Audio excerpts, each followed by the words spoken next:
Hello दोस्तों, कैसे हैं आप सभी लोग। मैं अरुण सिंह राजपूत। आशा करता हूं आप लोग स्वस्थ होंगे, मस्त होंगे और पढ़ाई अच्छे से कर रहे होंगे। आइए बच्चों, आज हम लोग करेंगे सामाजिक विज्ञान का मॉडल पेपर। तो इसके बच्चों को निर्देश पढ़ लेते हैं पहले हम लोग। सभी प्रश्न करना बच्चों अनिवार्य है। इस प्रश्न पत्र के दो खंड खंड आ और खंड बा हैं। खंड आ में 1 अंक के 20 बहुविकल्पी प्रश्न हैं, जिनके उत्तर OMR उत्तर पत्रिका पर देने हैं। खंड आ के प्रत्येक प्रश्न का निर्देश पढ़कर केवल प्रदत्त OMR उत्तर पत्रिका पर ही उत्तर दें। OMR उत्तर पत्रक पर उत्तर देने के पश्चात उन्हें काटे नहीं तथा इरेजर अथवा व्हाइटनर का प्रयोग ना करें। प्रश्न के अंक उसके सामने दिए रहेंगे। खंड बा में 50 अंक के वर्णनात्मक प्रश्न हैं। इस खंड में वर्णनात्मक 1, वर्णनात्मक 2 तथा खनिज मानचित्र संबंधित 2 प्रश्न हैं। खंड बा में सभी प्रश्नों के उत्तर एक साथ ही करें। प्रथम प्रश्न से आरंभ कीजिए तथा अंतिम प्रश्न तक करते जाइए। जो प्रश्न न आता हो उस पर समय नष्ट न कीजिए। दिए गए मानचित्रों को उत्तर पुस्तिका के साथ मजबूती से संलग्न करना आवश्यक है। दृष्टिबाधिता परीक्षार्थियों के लिए मानचित्रकार के स्थान पर अलग से प्रश्न 9 तथा 9B लिखने के लिए दिए गए हैं। तो आइए बच्चों, हम लोग कुछ बहुविकल्पी प्रश्न करेंगे पहले। प्रश्न नंबर 1, भारतीय राष्ट्रीय कांग्रेस की स्थापना कब हुई थी। तो भारतीय राष्ट्रीय कांग्रेस की स्थापना सभी लोग जानते हैं। ऑप्शन आपका ए दिया है 1882 ईस्वी, बी दिया है 1885 ईस्वी, सी दिया 1887 ईस्वी, डी दिया 1880 ईस्वी। तो भारतीय राष्ट्रीय कांग्रेस की स्थापना बच्चों कब हुई थी? 1885 ईस्वी में। प्रश्न नंबर 2, फ्रांस की क्रांति कब हुई थी? विकल्प ए दिया 1689 ईस्वी, बी दिया 1779 ईस्वी, सी दिया 1789 ईस्वी, डी दिया है 1879 ईस्वी। तो फ्रांस की क्रांति बच्चों 1789 ईस्वी में हुई थी। प्रश्न नंबर 3, यह किसका कथन है कि जब फ्रांस छींकता है तो बाकी यूरोप को सर्दी जुकाम हो जाता है? बिस्मार्क का, काउल का, मेजदी का, मेटरनिख का?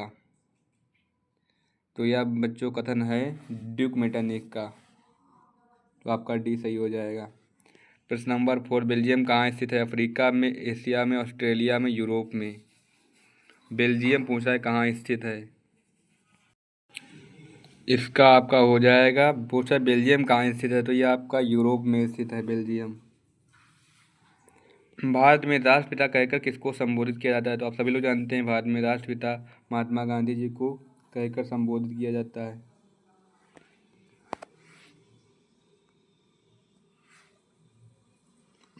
प्रश्न नंबर 6, अफ्रीका में रिंडरपेस्ट क्या था? एक जानवर, एक घटना, एक खेल, एक बीमारी? तो अफ्रीका में रिंडरपेस्ट बच्चों एक बीमारी थी। प्रश्न नंबर 7 देखते हैं बच्चों, निम्नलिखित में से कौन सा संघ सूची का विषय है? व्यापार, कृषि, शिक्षा, रक्षा? संघ सूची आपकी 3 प्रकार की सूची होती है, संघ सूची, राज्य सूची और समवर्ती सूची। बताइए बच्चों अब इसमें क्या होगा संघ सूची में? इसमें आपका शिक्षा हो जाएगा। तो आइए बच्चों आगे देखते हैं।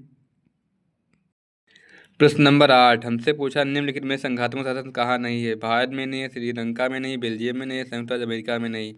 तो संघात्मक शासन बच्चों श्रीलंका में नहीं है। प्रश्न नंबर 2 बोला, यदि हम लैंगिक भेदभाव की बात करते हैं तो उसका अर्थ होता है समाज में स्त्री एवं पुरुष की असमान भूमिका, स्त्री एवं पुरुष के मध्य जैविक भिन्नता, बालक एवं बालिकाओं की संख्या में असमानता, उपयुक्त में से कोई नहीं। तो यदि जब हम लैंगिक भेदभाव की बात करते हैं तो उसका अर्थ होता है बच्चों समाज में स्त्री एवं पुरुष की असमान भूमिका। प्रश्न नंबर 10 देखते हैं बच्चों हम लोग, निम्न में से कौन सी संघात्मक शासन की विशेषता नहीं है? शक्तियों का वितरण, शक्तियों का केंद्रीकरण, सर्वोच्च न्यायपालिका, कठोर संविधान? तो हमसे पूछा नहीं है, तो यह आपकी शक्तियों का केंद्रीकरण। प्रश्न नंबर 11, निम्नलिखित में से कौन सा परंपरागत संसाधन है? पवन ऊर्जा, सौर ऊर्जा, प्राकृतिक गैस, ज्वारीय ऊर्जा? बताइए बच्चों इसमें क्या होगा? हमसे पूछता है कौन परंपरागत संसाधन है।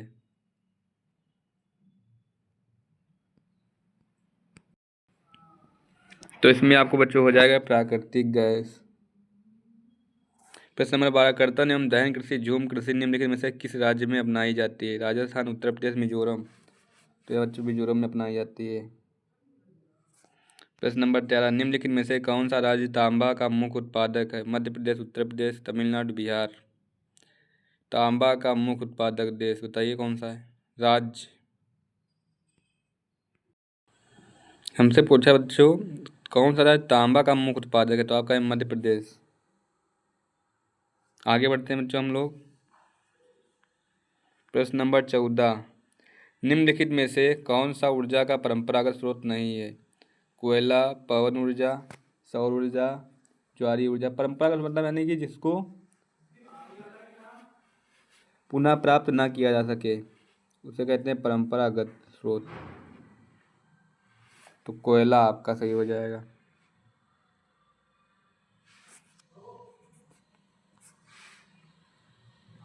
प्रश्न नंबर 15, निम्नलिखित में से कौन सा संसाधन अजैव है? पशुधन, प्राकृतिक वनस्पति, चट्टाने, मत्स्य। यानी कि अजैव जिसमें जान नहीं पाई जाती है तो चट्टाने। प्रश्न नंबर 16, निम्नलिखित में से कौन सा एक विकसित देश है? Bharat, Brazil, France, Bangladesh. विकसित देश पूछा है तो आपका ये फ्रांस हो जाएगा।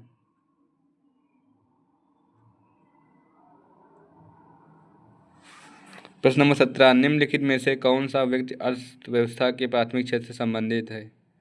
मछुआरा, शिक्षक, डाकिया, व्यापारी। प्राथमिक क्षेत्र से संबंधित है पूछ रहा हमसे। तो इसमें बच्चों आपका हो जाएगा मछुआरा। ये प्राथमिक क्षेत्र के अंतर्गत आता है।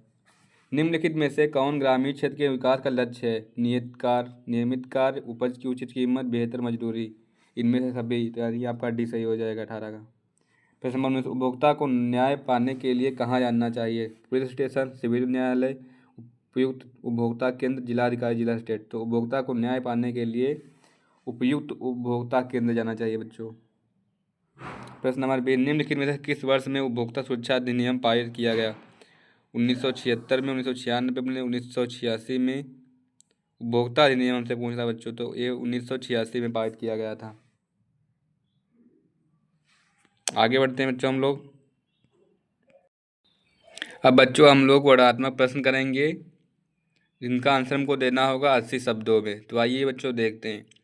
प्रश्न नंबर 1, भारत छोड़ो आंदोलन के प्रमुख कारणों का उल्लेख कीजिए। अथवा प्रथम विश्व युद्ध के पश्चात होने वाली आर्थिक महामंदी का भारत पर क्या प्रभाव पड़ा है? या तो आप ऊपर वाला करें या तो नीचे वाला करें, लेकिन हम यहाँ पर दोनों ही करेंगे। आपको एक करना है, ऊपर या नीचे अथवा करके दिया है।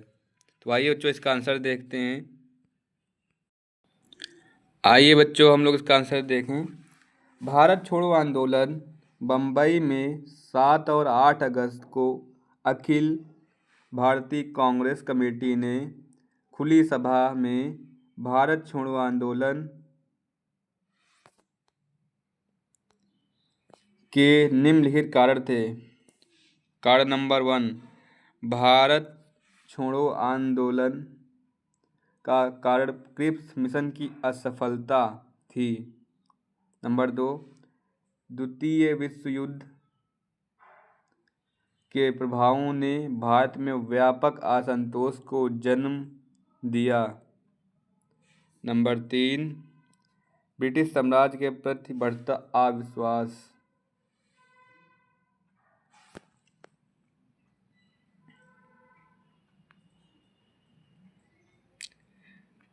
पॉइंट नंबर 4, ब्रिटिश विश्व युद्ध के समय भारत की आर्थिक स्थिति का खराब होना। ब्रिटिश विरोधी भावना तथा पूर्ण स्वतंत्रता की मांग ने भारतीय जनता के बीच लोकप्रियता हासिल कर ली। अब हम लोग देखेंगे आर्थिक महामंदी। तो अथवा करके आपका प्रश्न दिया था वो भी मैं आंसर लाया हूँ। प्रथम विश्व युद्ध के पश्चात होने वाली आर्थिक महामंदी का भारत पर प्रभाव, यानी कि प्रथम विश्व युद्ध हुआ तो उसके बाद जो आर्थिक महामंदी आई उसका भारत पर क्या प्रभाव पड़ा। तो आइए देखते हैं बच्चों। ब्रिटेन में भारतीय सामानों की मांग में तेजी से वृद्धि हुई, यानी कि तेजी से बढ़ोतरी हुई, क्योंकि ब्रिटेन में उत्पादन क्षमताओं पर युद्ध के कारण बुरा प्रभाव पड़ा था। 2. कृषि की कीमतें औद्योगिक कीमतों की तुलना में धीमी गति से बढ़ी। अगले कुछ दशकों में और विशेष रूप से महामंदी के दौरान वैश्विक वस्तुओं की कीमतों में गिरावट की प्रवृत्ति जारी रही। युद्ध का परिणाम मुद्रास्फीति के रूप में सामने आया। 1914 के बाद कीमतों में लगभग 2 गुनी वृद्धि हुई। 1914 के बाद कीमतों में लगभग 2 गुनी वृद्धि हुई। बढ़ती कीमतों ने तेजी से भारतीय उद्योगों को लाभ पहुंचाया।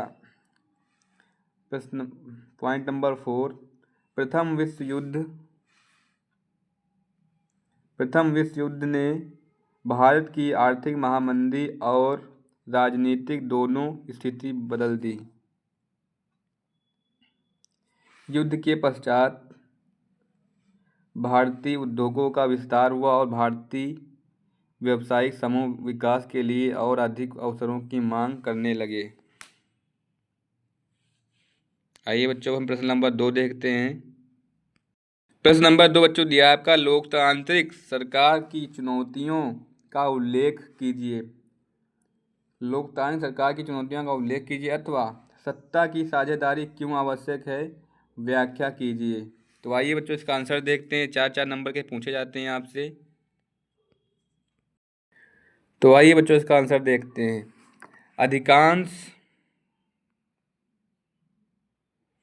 अधिकांश स्थापित लोकतांत्रिक व्यवस्थाओं के सामने अपने विस्तार की चुनौती है। इसमें लोकतांत्रिक शासन के बिना बुनियादी सिद्धांतों को सभी इलाकों, सभी सामाजिक समूहों और विभिन्न संस्थाओं में लागू करना शामिल है। स्थानीय सरकारों को अधिक अधिकार संपन्न बनाना, संघ की सभी इकाइयों के लिए संघ के सिद्धांतों को व्यवहारिक स्तर पर लागू करना, महिलाओं और अल्पसंख्यकों की उचित भागीदारी सुनिश्चित करना आदि ऐसी चुनौतियां हैं। भारत और दुनिया के सबसे पुराने लोकतंत्रों में एक अमेरिका जैसे देशों के सामने भी यह चुनौती है। लोकतांत्रिक चुनौतियों में लोकतांत्रिक अधिकार संस्थाओं का कामकाज, चुनाव, संघवाद, विकेंद्रीकरण मतलब जो होता है शक्तियों का बंटवारा, विविधता को समेटना, राजनीतिक संगठन आदि को सुचारू रूप से बनाए रखने की चुनौती है। आइए बच्चों हम लोग आगे बढ़ते हैं। अथवा करके हमारा प्रश्न था कि सत्ता की साझेदारी क्यों आवश्यक है। तो आइए देखते हैं। सत्ता की साझेदारी ठीक है क्योंकि इससे विभिन्न सामाजिक समूहों के बीच टकराव का अंदेशा कम हो जाता है। सत्ता की साझेदारी लोकतंत्र की आत्मा है। लोकतंत्र का मतलब ही होता है जो लोग इस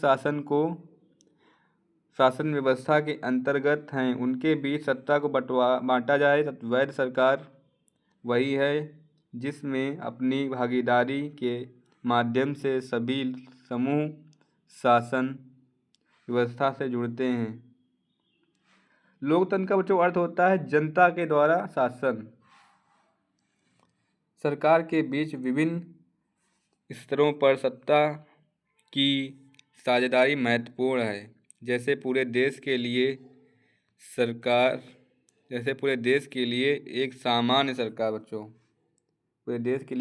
सरकार हो और फिर प्रांत या क्षेत्रीय स्तर पर अलग अलग सरकार होनी चाहिए जो सत्ता की साझेदारी के लिए महत्वपूर्ण है। आइए बच्चों प्रश्न नंबर 3 देखते हैं।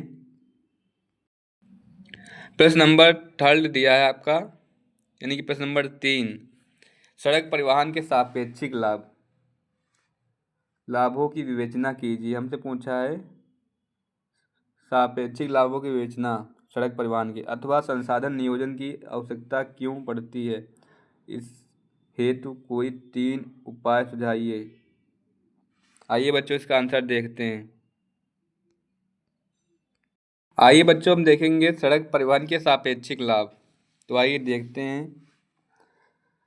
सड़क परिवहन के द्वारा सबसे ज़्यादा उपयोग में आने वाला परिवहन मार्ग है। सड़क परिवहन आसान उपलब्धता, व्यक्तिगत ज़रूरतों के लिए अनुकूलता और लागत बचत कुछ ऐसे कारक हैं जो सड़क परिवहन के पक्ष में हैं। सड़क परिवहन के निम्नलिखित लाभ हैं बच्चों। आइए इनके लाभ देखते हैं क्या क्या हैं। छोटी मार्ग के लिए सड़क मार्ग जाने से कम खर्चा पड़ता है। सड़कों के कारण ही घर घर तक सामान और सेवाएं पहुंचाना आसान हो सकता है। छोटी दूरियों की यात्रा के लिए सड़क परिवहन अपेक्षाकृत अनुकूल होता है। चौथा, सड़कों को राष्ट्रीय महामार्गों, राज्य महामार्गों, प्रमुख जिला सड़कों तथा ग्रामीण सड़कों के रूप में जाना जाता है।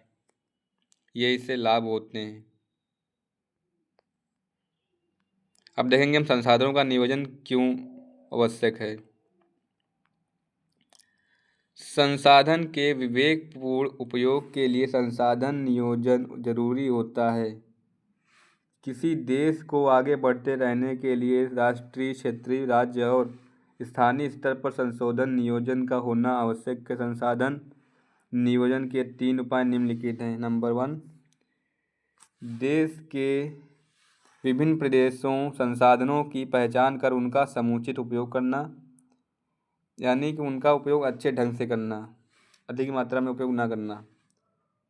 संसाधन विकास योजनाएं लागू करने के लिए उपयुक्त प्रौद्योगिकी, कौशल और संस्थागत नियोजन ढांचा तैयार करना। संसाधन विकास योजनाओं और राष्ट्रीय विकास योजना में समन्वय स्थापित करना। प्रश्न नंबर 4 दिया है आपका, विश्व व्यापार संगठन के क्रियाकलापों का वर्णन कीजिए। जो विश्व व्यापार आपका संगठन है उसके क्रियाकलापों का वर्णन कीजिए, अथवा राष्ट्रीय ग्राम रोजगार गारंटी योजना 2005 पर एक संक्षिप्त टिप्पणी लिखिए। तो आइए बच्चों इसका आंसर देखते हैं हम लोग कैसे इसका उत्तर लिखेंगे। तो आइए बच्चों देखते हैं हम लोग इसका आंसर। विश्व व्यापार संगठन की स्थापना बच्चों 1 जनवरी 1995 को की गई। बच्चों ये प्रश्न आपका MCQ में भी आता है कि विश्व व्यापार संगठन की स्थापना कब की गई। तो आप लोग ये याद कर रखिएगा कि इसकी स्थापना 1 जनवरी 1995 को की गई थी। इसको पहले गेट के नाम से जाना जाता था। विश्व व्यापार संगठन एकमात्र ऐसा अंतर्राष्ट्रीय संगठन है जो राष्ट्रों के मध्य वैश्विक नियमों का व्यवहार करता है। यह विश्वव्यापी व्यवहार तंत्र के लिए नियमों को नियत करता है और इसके सदस्य देशों के मध्य विवादों का निपटारा करता है। जो देशों के मध्य लड़ाई झगड़े होते हैं उनका ये निपटारा करता है। विश्व व्यापार संगठन दूरसंचार और बैंकिंग जैसी सेवाओं तथा अन्य विषयों जैसे बौद्धिक संपदा अधिकार के व्यापार का भी अपने कार्यों में सम्मिलित करता है। अंतर्राष्ट्रीय व्यापार वस्तुओं और सेवाओं के तुलनात्मक लाभ, परिपूरकता व हस्तांतरण के सिद्धांतों पर आधारित है। यह व्यापारिक भागीदारों को समान रूप से लाभदायक है। विश्व व्यापार का मुख्यालय बच्चों जिनेवा में। देखिए यहाँ से आपका वैकल्पिक प्रश्न बन सकता है कि विश्व व्यापार का मुख्यालय जिनेवा में स्थित है, स्विट्जरलैंड में। तो प्रश्न आएगा आपका विश्व व्यापार का मुख्यालय कहाँ स्थित है। तो आपका विश्व व्यापार का मुख्यालय जिनेवा में स्थित है जो कि स्विट्जरलैंड में है। बच्चों हम देखेंगे कि राष्ट्रीय ग्राम रोजगार गारंटी अधिनियम कब बना और इसमें क्या क्या हुआ। तो राष्ट्रीय ग्राम रोजगार गारंटी अधिनियम अगस्त 2005 में 2005 में राष्ट्रीय ग्राम रोजगार गारंटी अधिनियम अगस्त 2005 में लॉन्च किया गया था। फरवरी 2006 में इस कार्यक्रम को शुरू किया गया। देखो, इस अधिनियम अगस्त 2005 में लॉन्च किया गया था, फरवरी 2006 में इसे कार्यक्रम को शुरू किया गया, आगे बढ़ाया गया। इस योजना का 2009 में नाम बदलकर महात्मा गांधी राष्ट्रीय ग्रामीण रोजगार गारंटी अधिनियम कर दिया गया। मनरेगा का पहला, आइए बच्चों आगे देखते हैं इसका आंसर। मनरेगा का बच्चों पहला उद्देश्य था ग्रामीण आबादी अकुशल श्रमिकों को 100 दिन का रोजगार गारंटी प्रदान करना। मनरेगा का लक्ष्य समाज के आर्थिक रूप से पिछड़े वर्ग को जीवन जीने का बेहतर स्रोत प्रदान करता है। मनरेगा ग्रामीण से शहरी क्षेत्रों में जाने वाले प्रवासियों की संख्या कम करने और उनके जगह पर रोजगार देता है। यह समाज के आर्थिक रूप से कमजोर वर्गों की मदद करने के साथ साथ भारत की पंचायती राज व्यवस्था को मजबूत करने में भी मदद करता है। आइए बच्चों आगे देखते हैं। अब बच्चों हम ऐसे वर्णनात्मक प्रश्न करेंगे जिनका आंसर हमें 150 शब्दों में देना होगा। प्रश्न नंबर 5, यूरोप में राष्ट्रवाद के उदय में जर्मनी एवं इटली के एकीकरण का योगदान बताइए। यानी कि यूरोप में राष्ट्रवाद के उदय में जर्मनी एवं इटली के एकीकरण का योगदान बताइए। अथवा सविनय अवज्ञा आंदोलन का क्या अर्थ है, इसे क्यों चलाया गया, इसका क्या प्रभाव पड़ा। आइए बच्चों इसका आंसर देखते हैं हम लोग। आंसर नंबर 5, यूरोप में राष्ट्रवाद के उदय में जर्मनी एवं इटली के एकीकरण का निम्नलिखित योगदान है। नंबर 1, यूरोप के राष्ट्रवाद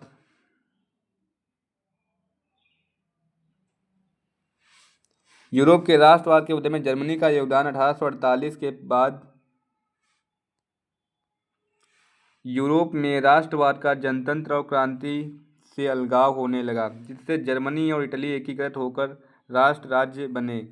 राष्ट्रवादी भावनाएं मध्यम वर्गीय जर्मन लोगों में काफ़ी व्याप्त थीं और उन्होंने 1848 में जर्मन महासंघ के विभिन्न इलाकों को जोड़कर एक निर्वाचित संसद द्वारा शासित राष्ट्र राज्य बनाने का प्रयास किया था। प्रशा ने राष्ट्रीय एकीकरण के आंदोलन का नेतृत्व संभाला। उनका मंत्री ऑटोन बिस्मार्क था इस प्रक्रिया का जनक था। जनवरी 1871 में वर्साय में हुए एक समारोह में प्रशा के राजा विलियम प्रथम को जर्मनी का सम्राट घोषित किया गया। नए राज्य ने जर्मनी की मुद्रा, बैंकिंग और कानूनी तथा न्यायिक व्यवस्थाओं के आधुनिकीकरण पर काफ़ी जोर दिया। इस तरह के बदलाव ने यूरोप के एकीकरण में जर्मनी ने योगदान दिया। जर्मनी का एकीकरण 1859 से 1870 के बीच हुआ। ये प्रश्न आपका आया है, जर्मनी का एकीकरण कब से कब तक हुआ? तो 1859 से 1870 के बीच हुआ था। आइए आगे बढ़ते हैं। यूरोप के राष्ट्रवाद के उदय में इटली का योगदान। अब देखेंगे यूरोप के राष्ट्रवाद के उदय में इटली का क्या योगदान था। इटली का योगदान 1859 से 1870 के बीच इटली का एकीकरण हुआ था। जर्मनी की तरह इटली भी राजनीतिक विखंडन का एक लंबा इतिहास था। 19वीं शताब्दी में इटली 7 राज्यों में बटा हुआ था। 1830 के दशक में जूसेप्पे मैज़नी ने एकीकृत इटली गणराज्य जूसेप्पे मैज़नी ने 2 संगठन बनाए थे, यंग इटली और यंग यूरोप। इटली गणराज्य के लिए कार्यक्रम प्रस्तुत किए। उसने अपने उद्देश्यों के लिए यंग इटली नामक गुप्त संस्था बनाई। जिन व्यक्तियों ने इटली के एकीकरण में भूमिका निभाई, इटली के राज्य विक्टर इमैनुएल द्वितीय, Camillo Benso, count of Cavour, Giuseppe Garibaldi और रायुसेप मैथिनी शामिल थे।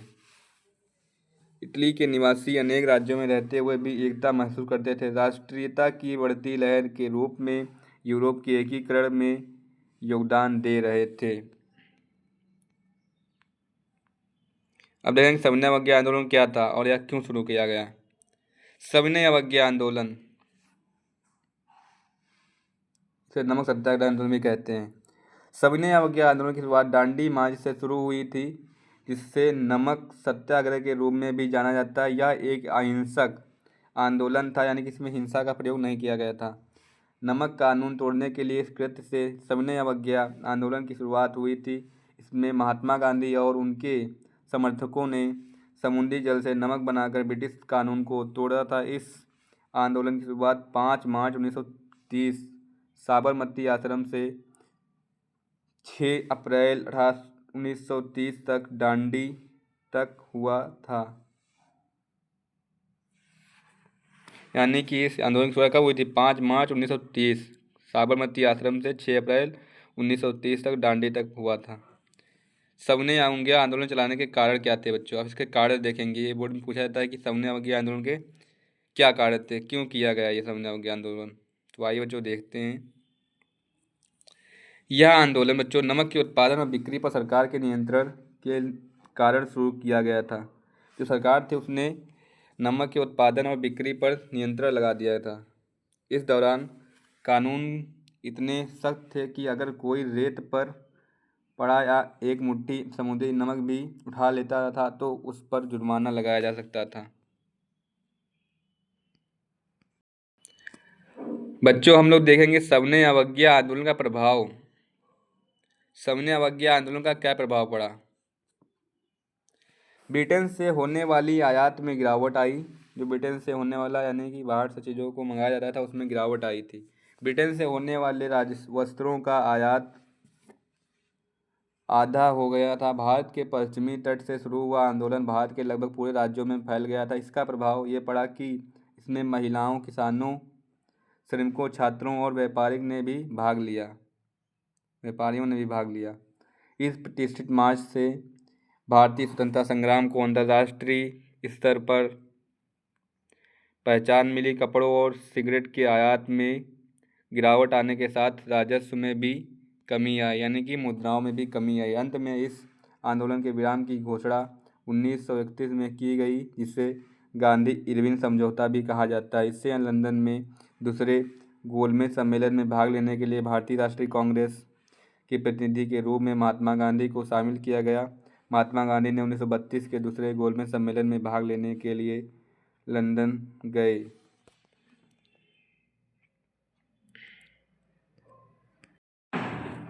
प्रश्न नंबर 6, भारत की विधायिकाओं में महिलाओं के प्रतिनिधित्व की स्थिति क्या है? अथवा लोकतांत्रिक शासन व्यवस्था अन्य शासन व्यवस्थाओं से बेहतर है? कारणों को स्पष्ट कीजिए, यानी कि कारण दीजिए। जो हमारी लोकतांत्रिक शासन व्यवस्था है ये अन्य शासन व्यवस्थाओं से क्यों बेहतर है? तो आइए बच्चों देखते हैं।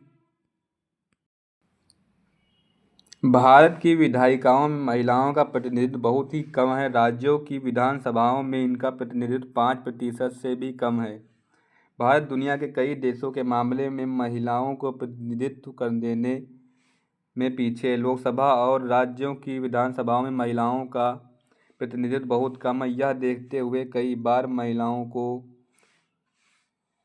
प्रतिनिधित्व देने के महिलाओं को आरक्षण देने की बात हो रही है। लोकसभा और विधानसभा में ऐसी व्यवस्था करने के लिए संविधान का संशोधन करना पड़ेगा। इसके लिए लोकसभा में कई बार संशोधन प्रस्ताव लाया गया पर उसे पारित नहीं किया जा सका, जबकि शहरी और ग्रामीण स्थानीय सरकारों में महिलाओं के लिए 1/3 सीटें आरक्षित हैं।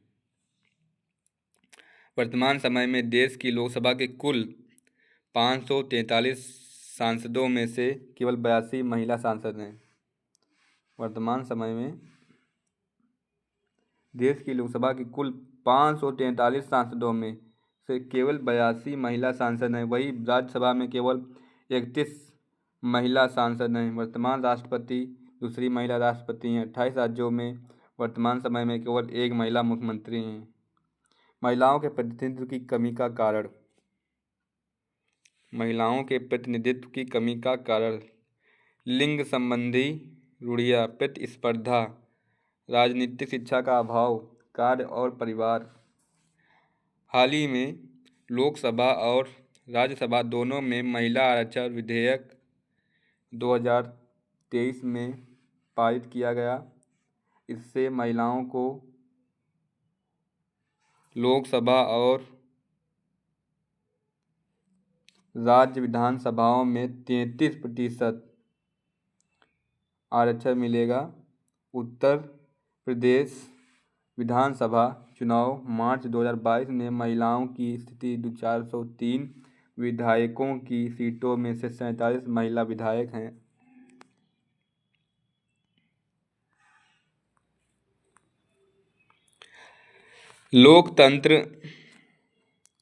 लोकतंत्र शासन व्यवस्था अन्य व्यवस्थाओं से बेहतर है। तानाशाही और अन्य व्यवस्थाएं ज़्यादा दोषपूर्ण हैं। लोकतंत्र को सबसे बेहतर बताया गया है।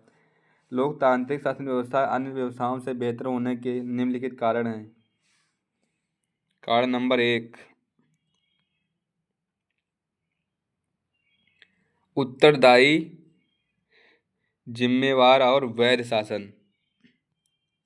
लोकतंत्र शासन व्यवस्था में एक उत्तरदायी सरकार होती है जो जनता के प्रति जवाबदेह होती है। लोकतंत्र में इस बात की पक्की व्यवस्था होती है कि फैसले कुछ फायदे कानून के अनुसार होंगे, जिससे शासन व्यवस्था में पारदर्शिता आती है।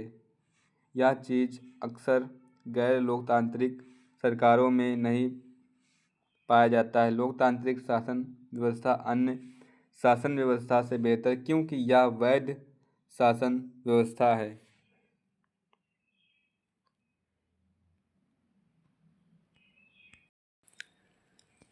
लोकतंत्र की आर्थिक उपलब्धियां। लोकतंत्र के बारे में आर्थिक उपलब्धियों के बारे में बहस की जा सकती है। आर्थिक विकास असमानताओं को दूर करने का प्रयास करती है, जबकि अलोकतांत्रिक देश ऐसा नहीं करते हैं। असमानता और गरीबी में कमी। लोकतांत्रिक व्यवस्था राजनीतिक समानता पर आधारित होती है। प्रतिनिधियों के चुनाव में हर व्यक्ति की वजन बराबर होता है।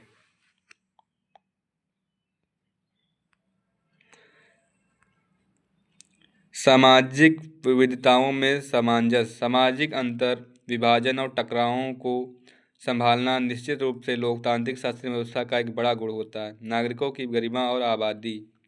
व्यक्ति की गरिमा और आज़ादी के मामले में लोकतांत्रिक व्यवस्था किसी अन्य शासन प्रणाली से काफ़ी आगे है। प्रश्न नंबर 7, मृदा संसाधन के महत्व का वर्णन कीजिए एवं किन्हीं 2 प्रकार की मृदाओं की विशेषताओं का उल्लेख कीजिए। अथवा चावल की खेती हेतु उपयुक्त भौगोलिक दशाओं की विवेचना कीजिए तथा भारत में किन्हीं 3 प्रमुख उत्पादन क्षेत्रों का उल्लेख कीजिए।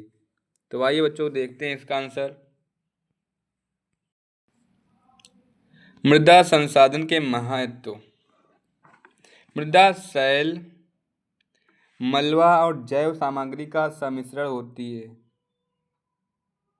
यानी कि जो मृदा होती है इनमें सैल पाया जाता है, मलबा पाया जाता है और जैव पाया जाता है, यानी कि जैव सामग्री का सम्मिश्रण होती है, जो पृथ्वी की सतह पर विकसित होते हैं। पृथ्वी के पृष्ठ पर दानेदार कणों के आवरण की पतली परत मृदा कहलाती है। पृष्ठल रूप में मृदा के प्रकार को निर्धारित करते हैं। मृदा का निर्माण चट्टानों से प्राप्त खनिजों से होता है। यह अपच की प्रक्रिया के माध्यम से बनती है। खनिजों और जैव पदार्थों का यही सही मिश्रण मृदा को उपजाऊ बनाता है। समय मृदा परिच्छेदिक की मोटाई को निश्चित करता है। 2 प्रकार की मृदाओं की विशेषता, यानी कि मिट्टियों की विशेषता। 2 प्रकार की मृदाओं की विशेषताएं। काली मृदा। बच्चों बात करेंगे हम काली मृदा की। काली मृदा दक्कन के पठार के अधिकतर भाग पर पाई जाती है। इन मृदाओं को रेगर तथा कपास वाली काली मिट्टी भी कहते हैं। शुष्क ऋतु में इन मृदाओं में चौड़ी दरारें पड़ जाती हैं। इससे प्रतीत होता है कि ये मृदा की स्वतः जुताई हो गई है। इस मृदा में चूना, लौह, मैग्नीशियम तथा एल्युमिनियम, ज़्यादा मात्रा में फास्फोरस, नाइट्रोजन और जैव पदार्थों की कमी होती है। अब देखेंगे बच्चों हम लोग लैटेराइट मृदा। लैटेराइट मृदा उच्च तापमान और भारी वर्षा के क्षेत्रों में विकसित होती है। इन मृदाओं में जैव पदार्थ नाइट्रोजन,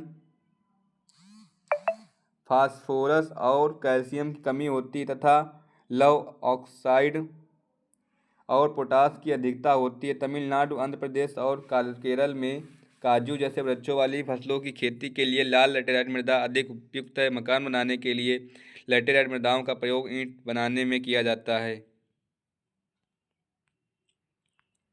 अब देखेंगे बच्चों चावल की खेती हेतु उपयुक्त भौगोलिक दशाएं देखेंगे। भारत में अधिकांश लोगों का खाद्यान्न चावल है। हमारा देश चीन देश के बाद दूसरा सबसे बड़ा चावल उत्पादक देश है। यह एक खरीफ की फसल है जिसे उगाने के लिए उच्च तापमान 25 सेल्सियस से ऊपर और अधिक आर्द्रता 100 सेंटीमीटर से अधिक वर्षा की आवश्यकता होती है। चावल भारत के लगभग सभी राज्यों में उगाया जाता है, परंतु अधिकतर यह नदी घाटियों, डेल्टाई प्रदेशों तथा तटीय मैदानों में उगाया जाता है। चावल को विभिन्न मृदाओं में उगाया जाता है, दोमट, चिकनी मिट्टी, लेकिन जलोढ़ मृदा चावल की खेती के लिए सर्वाधिक उपयुक्त है। 3 उत्पादक क्षेत्र। उत्तर पूर्वी मैदान। इस क्षेत्र में चावल की फसल ज़्यादातर स्थानीय किस्में या तो सीढ़ीदार खेती में प्रत्यारोपित चावल के रूप में या सीधे बीज वाले चावल के रूप में उगाई जाती हैं, जैसे झूम। पहाड़ी ढलानों का क्षेत्र, इसमें आने वाले राज्य असम, मिजोरम, मेघालय आदि राज्य हैं।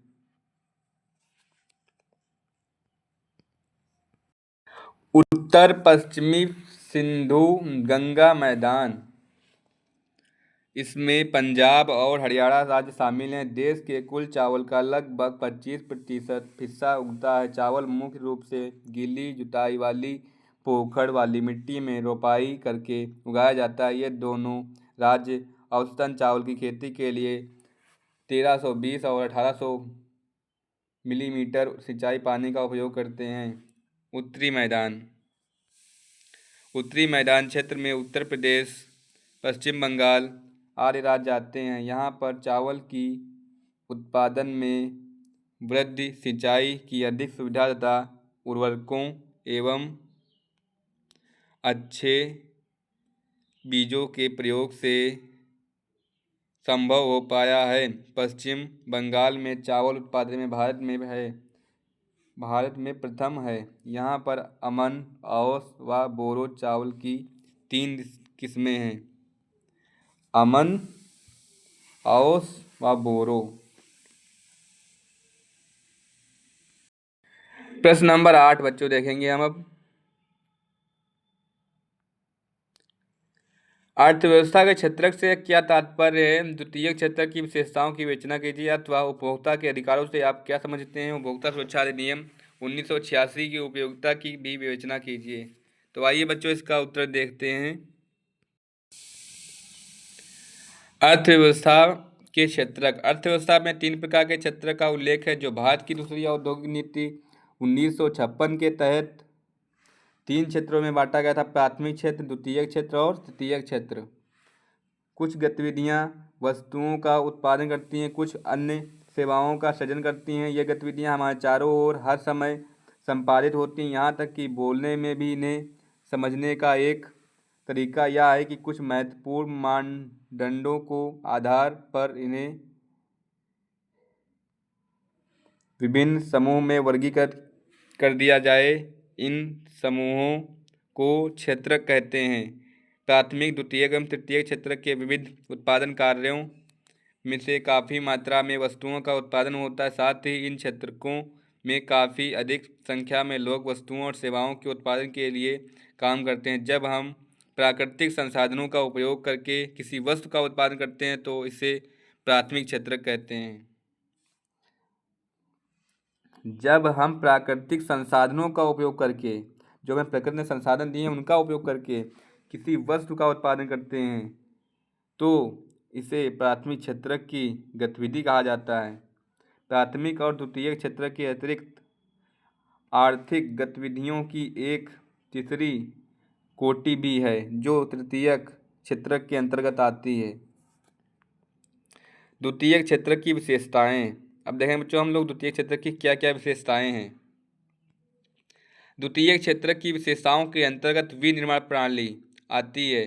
द्वितीयक क्षेत्र की गतिविधियों के अंतर्गत प्राकृतिक उत्पादों को विनिर्माण प्रणाली के जरिए अन्य रूपों में परिवर्तित किया जाता है। इसमें कपास के पौधे से प्राप्त रेशे का उपयोग कर हम सूत काटने और कपड़ा बुनते हैं। गन्ने को कच्चे माल के रूप में उपयोग कर हम चीनी और गुड़ तैयार करते हैं। यह क्षेत्र क्रमशः संवर्धित विभिन्न प्रकार के उद्योगों से जुड़ा हुआ है, इसलिए इसे औद्योगिक क्षेत्र भी कहा जाता है। उपभोक्ता के अधिकार। उपभोक्ताओं को वस्तुओं और सेवाओं को अपनी व्यक्तिगत जरूरतों की संतुष्टि के लिए खरीदारी करने वाले के रूप में परिभाषित करते हैं, जिनमें प्राकृतिक उत्पादों से लेकर बाजार के उत्पाद और अथवा सेवाएं एक तक शामिल होती हैं। उपभोक्ता किसी सामाजिक आर्थिक तंत्र के प्राथमिक घटक होते हैं, क्योंकि प्रत्येक मनुष्य जो छोटे से बड़े स्तर तक का उपभोक्ता है वह चाहेगा उसका जीवन स्तर अच्छा हो तथा क्रय क्षमता बढ़ जाने पर लोग ऐसे उत्पाद खरीदना चाहते हैं जो उन्हें सुविधा और संतुष्टि दें, उनकी मन को सांत्वना दें और उन्हें सुविधा प्रदान करें। प्रतिष्ठा के प्रतीक के रूप में अधिक से अधिक संख्या में उपभोक्ता ऐसे उत्पादों को देखने खरीदने आते हैं। इस तरह देश की अर्थव्यवस्था के विकास और वृद्धि में योगदान देता है। उपभोक्ता निम्नलिखित प्रकार का अधिकार चाहता है। सामान का उचित कीमत हो, जो सामान मिले उसको उचित कीमत हो, उसकी उचित कीमत पर उसको बेचा जाए। उपयुक्त समुचित जानकारी हो, सही वजन और माप हो, बिक्री और प्रोत्साहन में नैतिकता हो। उत्पादों की शुद्धता हो, पूर्ण उत्पाद हो, गुणवत्ता पूर्ण उत्पाद यानी कि गुणवत्ता से भरा उत्पाद हो, प्रामाणिक असली वस्तुएं पदार्थ जैसे सेवाएं। उपभोक्ता सुरक्षा अधिनियम कब बना था, आइए देखते हैं। 1986। उपभोक्ता सुरक्षा अधिनियम 1986 में भारत सरकार द्वारा एक बड़ा कदम उठाया गया। यह उपभोक्ता सुरक्षा अधिनियम 1986 का कानून बना था जो कॉपरा के नाम से प्रसिद्ध है।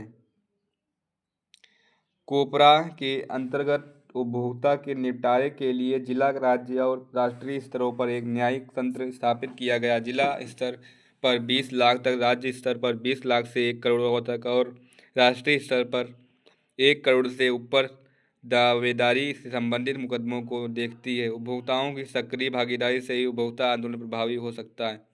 अब देखें बच्चों लोग मानचित्र संबंधी प्रश्न। प्रश्न नंबर ए दिया, वह स्थान जहां वर्ष 1927 में भारतीय राष्ट्रीय कांग्रेस का अधिवेशन हुआ था। वह स्थान जहां वर्ष 1927 में भारतीय राष्ट्रीय कांग्रेस का अधिवेशन हुआ था, बताइए कहाँ हुआ था। वह स्थान बच्चों था मद्रास, मद्रास में हुआ था। वह स्थान जहां गांधी जी ने नमक बनाना प्रारंभ किया था, गुजरात। गुजरात कहाँ पे, यहाँ पे आप ढूंढिए गुजरात मैप में कहाँ पे। तो गुजरात आपका ये वाला हिस्सा है, यहाँ पर आपका गुजरात है। तो डांडी, गुजरात में कहाँ हुआ था, डांडी में। मैप के प्रश्न आपको बहुत सरल आते हैं, आप उनमें अच्छे से कर ले जाएंगे। उत्तर प्रदेश का वह स्थान जहाँ से असहयोग आंदोलन की शुरुआत हुई। असहयोग आंदोलन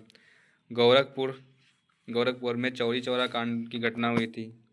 तो आपका गोरखपुर यहाँ पर आएगा, यहाँ पर। तो ये गोरखपुर।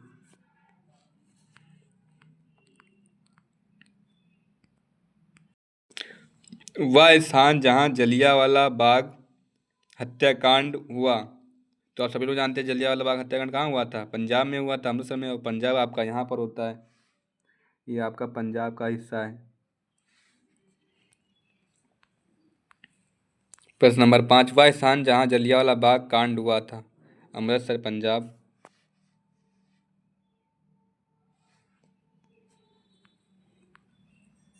नाइन का भी, दक्षिण भारत की एक नदी चिन्ह द्वारा शहीद चिन्ह द्वारा नाम सहित, यानी कि चिन्ह बनाइए और नाम भी लिखिए। तो आइए, दक्षिण भारत की एक नदी, तो ये आपकी कावेरी नदी। हमसे बोला चिन्ह भी बनाइए ना, तो वो चिन्ह से वो पहचान लेगा। तो यहाँ पर आपकी कावेरी नदी पड़ती है केरल में। ये आपका कौन सा भाग है? ये यहाँ पर केरल नहीं, ये यहाँ आपकी एक कावेरी नदी पड़ती है, कावेरी नदी है। महानदी पर निर्मित एक बांध इस चिन्ह द्वारा नाम सहित। महानदी पर कौन सा बांध है? हीराकुंड बांध है, और महानदी यहाँ पर है। हीराकुंड बांध महानदी पर स्थित है। ये आपसे अब उसमें भूगोल में आ गया, भूगोल से पूछ रहा है।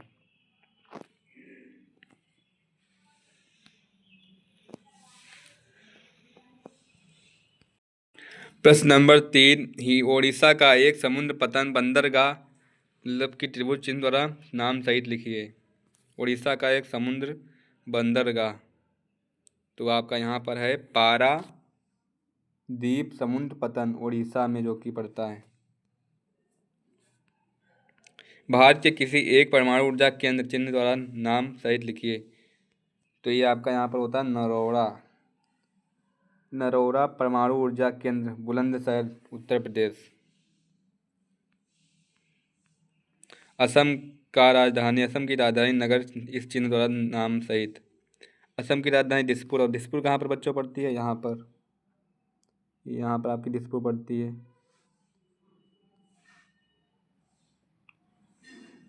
असम की राजधानी दिसपुर। राजधानी में भी आप लोग याद कर लीजिएगा, क्योंकि राजधानी से भी क्वेश्चन पूछे जाते हैं। एक दो आएंगे, ज़्यादा नहीं आएंगे राजधानी से। जो दृष्टिबाधित लोग यानी कि जो देखने में असमर्थ हैं, उनको सिर्फ आंसर ही लिख देना है। मद्रास, चेन्नई, साबरमती आश्रम गुजरात, चौरी चौरा गोरखपुर, अमृतसर पंजाब, अमृतसर पंजाब। निर्देश प्रश्नों के उत्तर उत्तर पुस्तिका में लिखिए, मानचित्र का प्रयोग ना कीजिए। जो आपके वो हैं, इनको दिखता नहीं, उनको सिर्फ आंसर लिख देना होता है। तो कावेरी, हीराकुंड बांध, पारादीप समुद्र पतन, नरोड़ा परमाणु ऊर्जा केंद्र, बुलंदशहर, उत्तर प्रदेश, दिसपुर। असम की राजधानी बच्चों दिसपुर। तो कैसी लगी वीडियो कमेंट में ज़रूर बताइएगा। हमारी वीडियो अच्छी लगती है बच्चों तो वीडियो को लाइक करें, जितना हो सके उतना अधिक कमेंट करें, और वीडियो को शेयर करें, हमारे चैनल को सब्सक्राइब करें। मिलते हैं अगली वीडियो में, तब तक के लिए जय हिंद, जय भारत।